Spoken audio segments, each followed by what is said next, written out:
How would you feel if your desire landed in your lap?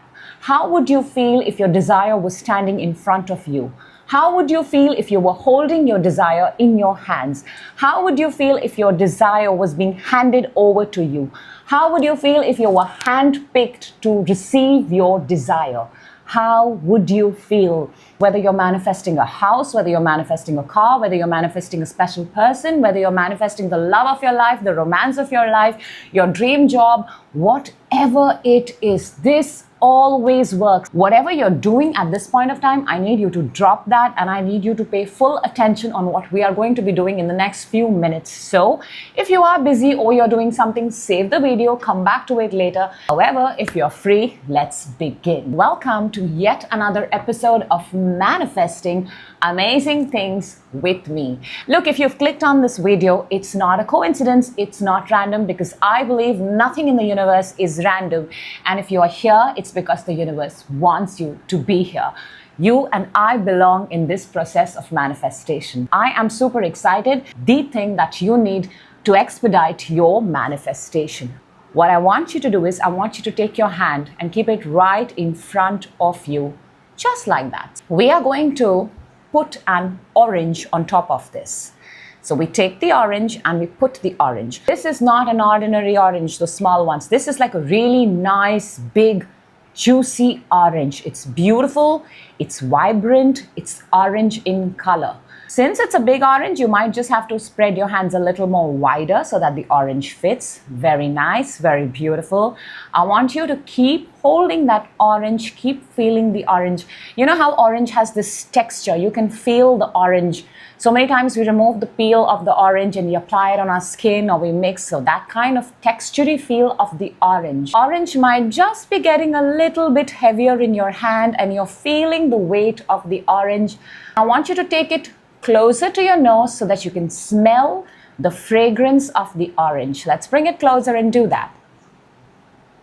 Everybody remembers the smell of an orange, the citrus, sweet, bittery, orangey smell. The fragrance of orange is all around us.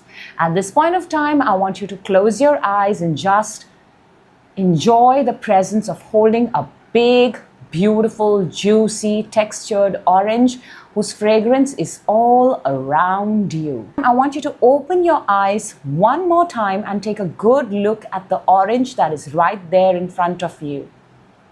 Can you see the orange? Maybe no. But can you feel the weight of an orange? I'm going to ask you to take all the strength that is inside of you and crush the orange the hardest you can. Somewhat like this. Now, if you blinked your eye while you were crushing the orange, something in your brain triggered and told you that the juice might spill, the juice might come into your eye, but guess what? We didn't even have an orange to begin with. That is how, when the things are not there in our real life, but we convince ourselves of its presence, our brain starts to believe it is real. This is a proof that if you can think of something, conceive something, construct around it, it can absolutely be real to your brain, to your heart, to your mind, and your soul.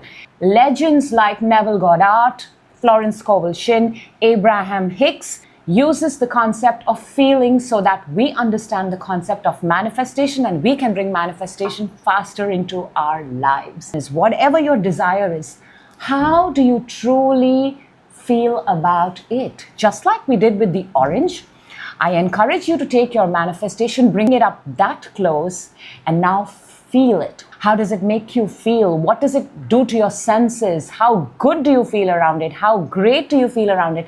Once you fall into that feeling with the thing that you've asked, your brain is going to be reprogrammed and rewired into understanding that it is a part of your reality. From the absolute invisible to the absolute real. And the only thing that bridges this bond is the feeling that you have towards the thing that you desire. This is what Neville Goddard speaks about. He talks about law of assumption. Assume what is. Whatever it is that you are desiring, bring it into your current reality, act like it, assume it is already yours, and now start taking action. A lot of people take action beforehand and realize that their manifestations are not going as they would like. Therefore, it is important first to feel the thing that we have desired for, bring it completely into our system, make it one with your flesh and bones. You start taking the inspired action towards the thing that you desired. Stay in that mood for 17 seconds. As less as 17 seconds. That's what Abraham Hicks says, that if you can hold a feeling, if you can hold a thought, if you can dwell on it for just 17 seconds with absolute focus, it becomes a very integral part of your brain.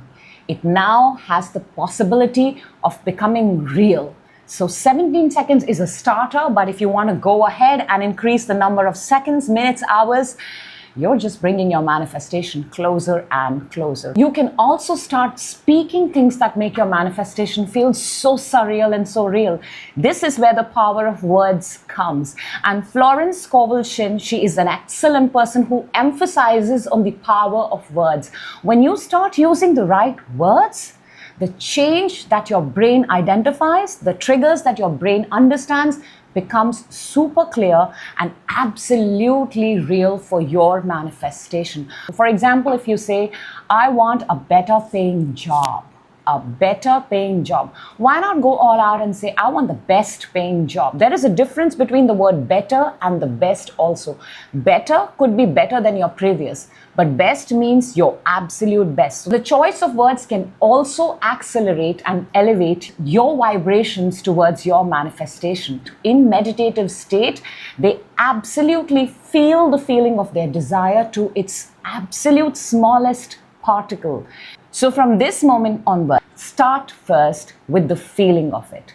Make it one with your system, because when it becomes one, it is one song, one verse, which is the universe. You have now put your manifestation out to the universe. You are feeling it along with the universe. You're co-creating it along with the universe. The stronger your desire is, the stronger your feeling towards it, the easier it is for you to stay in the flow of your feeling. Your desire is going to show up in the reality way faster. Feel your desire, speak your desire, express your desire, communicate your desire, become one with your desire. The second you become one with your desire becomes real.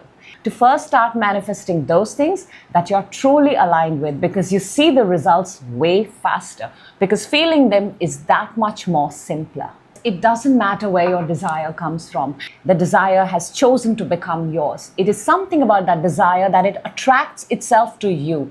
And what we need is that initial attraction. As soon as that attraction, that contact has been made, it is from this moment your responsibility, in order to make it real, feel it through and through. The feelings are like the fuel towards the desire that you have attracted. That's why they say wherever your focus goes, wherever your intention goes, that part grows. The universe wants you to recognize and hold for as long as you can, because the longer you hold on to the feeling of your desire, the faster it appears in your life. There are no delays, because whatever you're asking for can show itself to you instantly. It can show itself to you in 2 hours, 2 days, 20 days, years or months. It is entirely up to you. The stronger you believe, the stronger you feel about your desire, the faster your desire can show itself to you. This is a direct agreement with you and the universe. If you believe strongly in your desire has no choice but to show up into your life instantly. It is very important to stay in good vibrations. If you are surrounded by people who are going to plant the seed of doubt, disbelief, or your manifestation is not going to work, there is a chance that you are going to get contradicted by it, and you're going to slowly lose interest in your own manifestation. So wherever you are, make sure you choose a good home for your manifestation. Your desire deserves the best home when it's taking shape and form, when it's nurturing, when it's growing up, when it's expanding. Your desire is just one step away, and you're the only person who can bring it into reality. Happy manifesting, my friends.